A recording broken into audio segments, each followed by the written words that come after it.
Bismillahirrahmanirrahim. Assalamualaikum warahmatullahi wabarakatuh. Alhamdulillah rabbil alamin. Segala puji dan puja kita panjatkan kepada Allah Subhanahu wa taala yang telah memberikan kita nikmat iman, nikmat Islam, nikmat kesehatan dan nikmat kesempatan. Salam dan salam semoga tercurah kepada junjungan kita Nabi Muhammad SAW. Alhamdulillah kita bertemu kembali dalam kajian Islam secara online yang diselenggarakan oleh Yayasan Bunyan Jakarta. Baik, agar kajian ini mendapatkan berkah, rahmat dan ridho dari Allah Subhanahu wa taala, kita buka sama-sama membaca basmalah. Bismillahirrahmanirrahim.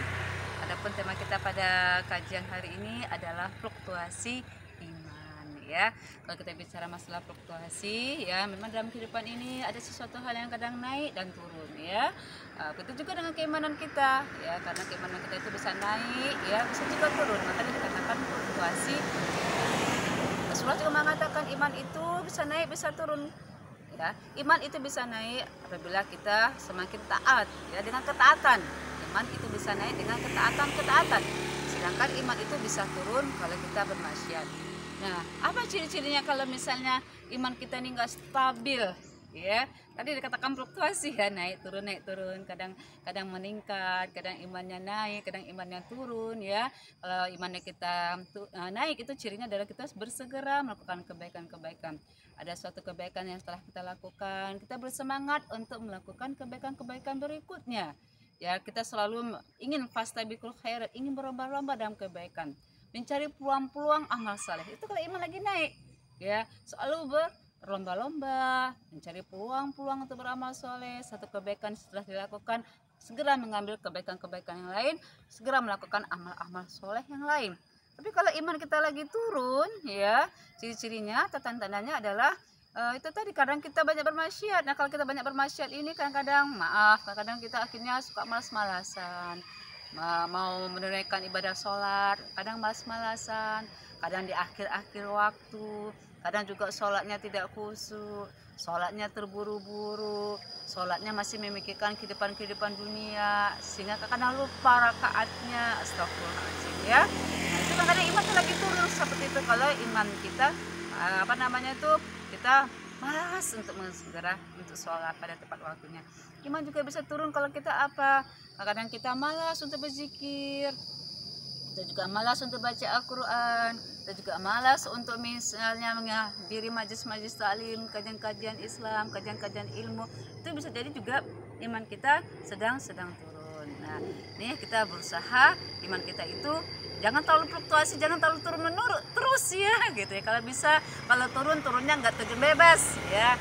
Terus kalau kita naikkan, nah ini bagaimana kita bisa menaikkan iman kita, ya akan kita bahas pada kesempatan hari ini. Yang pertama kali, kalau kita ingin menaikkan iman kita adalah berdoalah kepada Allah yang memegang hati kita.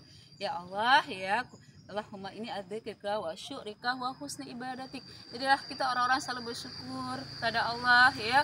Kemudian senantiasa istiqamah kita dalam kita beribadah kepada Allah, ya, diberikan petunjuk untuk agar senantiasa melakukan kebaikan, ya, senang melakukan kebaikan, diberi hidayah, diberi kemauan, keinginan untuk beramal soleh, untuk melakukan ketaatan. Jadi berdoalah kepada Allah, ya, dengan doa-doa terbaik kita minta, ya Allah, kuatkan aku untuk melakukan kebaikan, kuatkan aku untuk taat kepadamu, ya Allah, kuatkan aku untuk mencintai kebaikan dan kebenaran, ya Allah. Itu yang pertama. Yang kedua, agar keimanan kita itu tidak terjun bebas, kalau bisa keimanan kita itu bisa naik, ya, kita juga harus perbanyak membaca Al-Quran, Masya Allah, ya.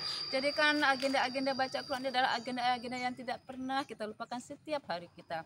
Sesibuk apapun aktivitas kita tuh, ya, namanya kita bekerja itu sebagai ladang ibadah aja. Dengan kita bekerja, kita alhamdulillah mendapatkan rezeki itu kita alokasikan untuk beribadah pada Allah. Dengan cara bagaimana? Dengan kita bekerja, kita dapat rezeki dari Allah, ya. Kita bisa bayar zakat, kita bisa bersedekah, Masya Allah, ya. Nah, jadi dengan kita bekerja, jangan alasannya sibuk, gak ada waktu karena kita lagi sibuk bekerja. Padahal sebenarnya bekerja itu kan ibadah. Dari bekerja itu dapat rezeki, kita bisa niatkan untuk ibadah untuk semakin dekat dengan Allah dengan perbanyak infak sedekah kita, dengan perbanyak kita mengeluarkan zakat. Itu pertama. Jadi perbanyaklah membaca Al-Qur'an. Karena kalau kita banyak membaca Al-Qur'an berarti kita berakrab-akrab dengan Al-Qur'an. Kalau kita berakrab-akrab dengan Al-Qur'an, ya insya Allah ya Al-Qur'an itu akan menjadi asyifa, akan menjadi obat bagi kita. Lemah iman kita, kita cas dengan baca Quran. Ya sebagaimana kalau kita pegang HP, kalau HP itu baterainya udah low, ya kan kita charge ya. Begitu juga iman kita selalu dicas dengan kita sering membaca Al-Quran. Yang kedua, apa yang bisa kita lakukan adalah yang kedua ini tadi ya. Yang pertama adalah dengan banyak doa pada Allah, yang kedua adalah membaca Al-Quran, yang ketiga adalah perbanyak zikir. Ya, jadi sebenarnya kehidupan kita ini bisa jadi zikir semuanya. Zikir itu tidak hanya dalam zikir hati saja, ya bisa zikir hati, ya bisa juga zikir dalam perbuatan lisan kita, bisa juga zikir dengan perbuatan kita, itu bisa zikir. Zikir dengan hati, maksudnya kita mengagung kebesaran Allah. Pagi hari ini kita dibangunkan oleh Allah sehat, kita bisa beraktivitas, alhamdulillah ya. Bersemangat kita hari ini melakukan kebaikan-kebaikan, itu zikir hati. Zikir lisan kita baca doa-doa al-maksurat pagi dan petang. Zikir perbuatan kita melakukan aktivitas yang Allah ridhoi, yang Allah berkahi dalam bentuk kegiatan-kegiatan fisik kita yang baik ya, bekerja yang baik ya, bekerja dengan penuh amanah ya, membantu sekitar orang, masya Allah, itu dengan berbanyak zikir. Nah, apalagi yang bisa kita lakukan supaya keimanan kita tidak terjun bebas, tapi kalau bisa keimanan kita tuh naik adalah ayo bergabunglah dengan orang-orang yang soleh ya, bergabung dengan orang-orang yang soleh, bergabung dengan orang-orang yang mengingatkan kita, yang dengan melihat dia aja kita keimanan kita naik. Oh ya Allah, auranya, wajahnya yang bersih, wajahnya adalah wajah-wajah orang yang teduh ya. Kemudian kita bergabung dengan orang soleh itu mengajak kita ayo ikut kajian, ayo ikut kajian-kajian Islam atau taklim itu juga perlu, karena kesibukan dunia kita tuh nggak akan selesai ya. Ayo sisihkan waktu kita ketika diajak oleh teman-teman kita, sahabat-sahabat kita untuk hal yang baik, ayo bersama-sama melakukan hal yang baik. Dan yang terakhir ya, supaya iman kita itu bisa naik ya, ayo kita menuntut ilmu ya. Jadi tidak hanya ilmu dunia saja yang kita rukui, tidak hanya ilmu dunia saja kita bersemangat untuk mencarinya. Ayo kita perbanyak ilmu-ilmu agama kita, perbanyak ilmu-ilmu akhirat kita ya, karena bagaimanapun juga akhirat itu lebih baik daripada mulia. Perbanyaklah bekal-bekal kita dengan ilmu-ilmu agama. Nah, dengan ilmu-ilmu agama tersebut ya, insya Allah kita akan bisa mendekatkan diri kita kepada Allah. Kita belajar dengan ustadz-ustadz, dengan ustazah-ustazah yang memang paham dengan ilmunya, sehingga kita diarahkan. Oh, kalau iman kita lagi turun nih ya, dengan kemaksiatan tadi ya, oh ya kita langsung ingat ya Allah. Apalagi sekarang pesan-pesan di sekitar kita banyak sekali ya, pesan-pesan kita banyak sekali, bahwasanya kita banyak bisa belajar melalui ilmu-ilmu secara online ataupun secara offline. Dan yang terakhir ya, dengan kita bisa meninggalkan iman kita ini adalah ayo ya, kita lihat berita-berita kematian sekitar kita banyak sekarang ya, berita kematian adalah nasihat. Ini gilirannya teman kita, sahabat kita, atau murid kita, suatu saat nanti adalah giliran kita.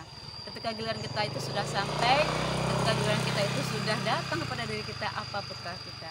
Bekal kita adalah amal soleh ya. Yang tidak putus yang kita bawa adalah amal soleh kita. Semuanya akan meninggalkan kita, pasangan kita, anak-anak kita, sahabat-sahabat kita, tapi amal soleh itulah yang akan kita bawa. Nah, dengan kita mengetahui kita akan pulang sendiri nanti di hadapan Allah, mempertanggungjawabkan semua amal-amal kita di hadapan Allah. Kita kalau lagi turun iman itu, ingat, oh saya suatu saat nanti akan datang, akan pulang pada Allah. Saya harus membawa bekal sebanyak-banyaknya. Fastabiqul khairat ya. Ini itu yang bisa saya sampaikan pada kesempatan hari ini. Mudah fluktuasi iman kita tadi ya, tadi naik dengan kebaikan-kebaikan, dengan ketaatan-ketaatan baik ya. Kita tingkatkan keimanan kita. Kalaupun kita turun iman kita, ayo segera, jangan turun terjun bebas, tapi kalau kita turun, ayo segera bangkit, ayo segera perbaiki. Masih ada waktu ketika Allah masih memberikan nyawa pada diri kita. Alhamdulillah, fala takum minal salah khilaf itu datang dari saya sendiri, saya minta maaf lahir batin, tutup dan baca hamdalah. Alhamdulillah, alamin. Assalamualaikum warahmatullahi wabarakatuh.